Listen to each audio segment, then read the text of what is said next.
नमस्कार दोस्तों, story world में आपका स्वागत है। आज आप सुनेंगे मुंशी प्रेमचंद जी की लिखी कहानी ठाकुर का कुआं। जोखू ने लोटा मुंह से लगाया तो पानी में सख्त बदबू आई। गंगी से बोला, ये कैसा पानी है? मारे बांस के पिया नहीं जाता। गला सूखा जा रहा है और तू सड़ा पानी पिलाए देती है। गंगी प्रतिदिन शाम पानी भर लिया करती थी। कुआं दूर था, बार बार जाना मुश्किल था। कल वह पानी लाई तो उसमें बू बिल्कुल न थी। आज पानी में बदबू कैसी? लोटा नाक से लगाया तो सचमुच बदबू थी। जरूर कोई जानवर कुएं में गिरकर मर गया होगा, मगर दूसरा पानी आवे कहां से? ठाकुर के कुएं पर कौन चढ़ने देगा? दूर से लोग डांट बताएंगे। साहू का कुआं गांव के उस सिरे पर है, परंतु वहां भी कौन पानी भरने देगा? कोई तीसरा कुआं गांव में है नहीं। जोखू कई दिन से बीमार है। कुछ देर तक तो प्यास रोके चुप पड़ा रहा। फिर बोला, अब तो मारे प्यास के रहा नहीं जाता। ला, थोड़ा पानी नाक बंद करके पी लूं। गंगी ने पानी न दिया। खराब पानी से बीमारी बढ़ जाएगी इतना जानती थी, परंतु यह न जानती थी कि पानी को उबाल देने से उसकी खराबी जाती रहती है। बोली, यह पानी कैसे पियोगे? न जाने कौन जानवर मरा है। कुएं से मैं दूसरा पानी लाए देती हूं। जोखू ने आश्चर्य से उसकी ओर देखा। पानी कहां से लाएगी? ठाकुर और साहू के दो कुएं तो हैं। क्या एक लोटा पानी न भरने देंगे? हाथ पांव तुड़वा आएगी और कुछ न होगा। बैठ चुपके से। ब्रह्म देवता आशीर्वाद देंगे, ठाकुर लाठी मारेंगे, साहू जी एक के पांच लेंगे। गरीबों का दर्द कौन समझता है? हम तो मर भी जाते हैं तो कोई द्वार पर झांकने नहीं आता। कंधा देना तो बड़ी बात है। ऐसे लोग कुएं से पानी भरने देंगे? इन शब्दों में कड़वा सत्य था। गंगी क्या जवाब देती, किंतु उसने वह बदबूदार पानी पीने को न दिया। रात के 9 बजे थे। थके मांदे मजदूर तो सो चुके थे। ठाकुर के दरवाजे पर 10-5 बेफिक्रे जमा थे। मैदानी बहादुरी का तो अब न जमाना रहा है, न मौका। कानूनी बहादुरी की बातें हो रही थीं। कितनी होशियारी से ठाकुर ने थानेदार को एक खास मुकदमे में रिश्वत दी और साफ निकल गए। कितनी अक्लमंदी से एक मार्के के मुकदमे की नकल ले आए। नाजिर और मुहतमिम सभी कहते थे, नकल नहीं मिल सकती। कोई 50 मांगता, कोई 100। यहां बेपैसे कौड़ी नकल उड़ा दी। काम करने का ढंग चाहिए। इसी समय गंगी कुएं से पानी लेने पहुंची। कुप्पी की धुंधली रोशनी कुएं पर आ रही थी। गंगी जगत की आड़ में बैठी मौके का इंतजार करने लगी। इस कुएं का पानी सारा गांव पीता है। किसी के लिए रोका नहीं। सिर्फ ये बदनसीब नहीं भर सकते। गंगी का विद्रोही दिल रिवाजी पाबंदियों और मजबूरियों पर चोटें करने लगा। हम क्यों नीच हैं और ये लोग क्यों ऊंच हैं? इसलिए कि ये लोग गले में तागा डाल लेते हैं।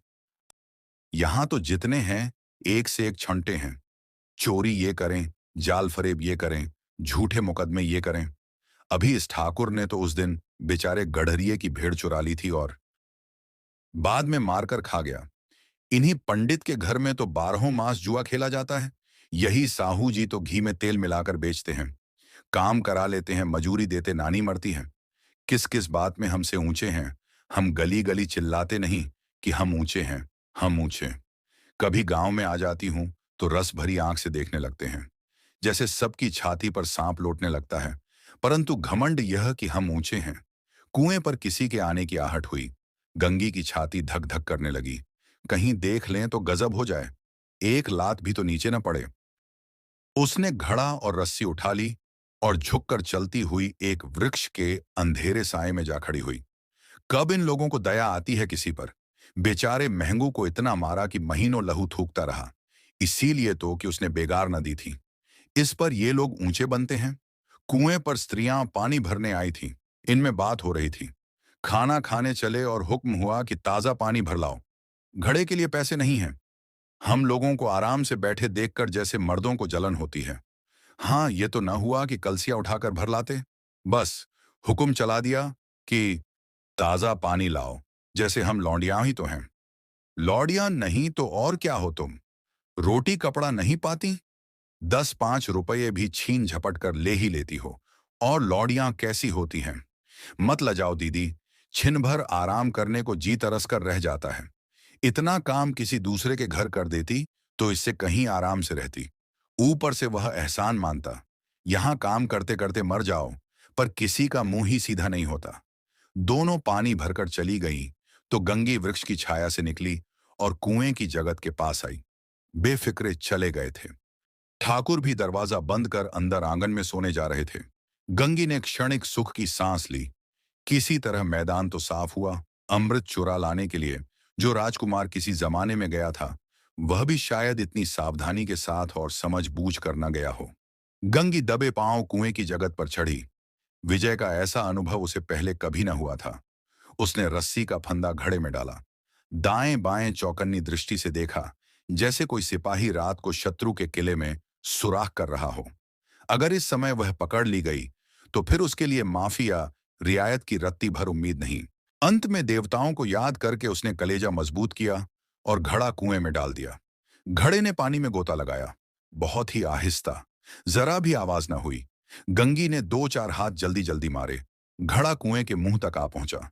कोई बड़ा शहजोर पहलवान भी इतनी तेजी से न खींच सकता था। गंगी झुकी कि घड़े को पकड़कर जगत पर रखे कि एकाएक ठाकुर साहब का दरवाजा खुल गया। शेर का मुंह इससे अधिक भयानक न होगा। गंगी के हाथ से रस्सी छूट गई। रस्सी के साथ घड़ा धड़ाम से पानी में गिरा और कई क्षण तक पानी में हिलकोरे की आवाजें सुनाई देती रहीं। ठाकुर, कौन है, कौन है? पुकारते हुए कुएं की तरफ आ रहे थे और गंगी जगत से कूदकर भागी जा रही थी। घर पहुंचकर देखा कि जोखू लोटा मुंह से लगाए वहीं मैला गंदा पानी पी रहा है। आप सुन रहे थे मुंशी प्रेमचंद जी की लिखी कहानी ठाकुर का कुआं। कहानी को धैर्य और ध्यान से सुनने के लिए धन्यवाद।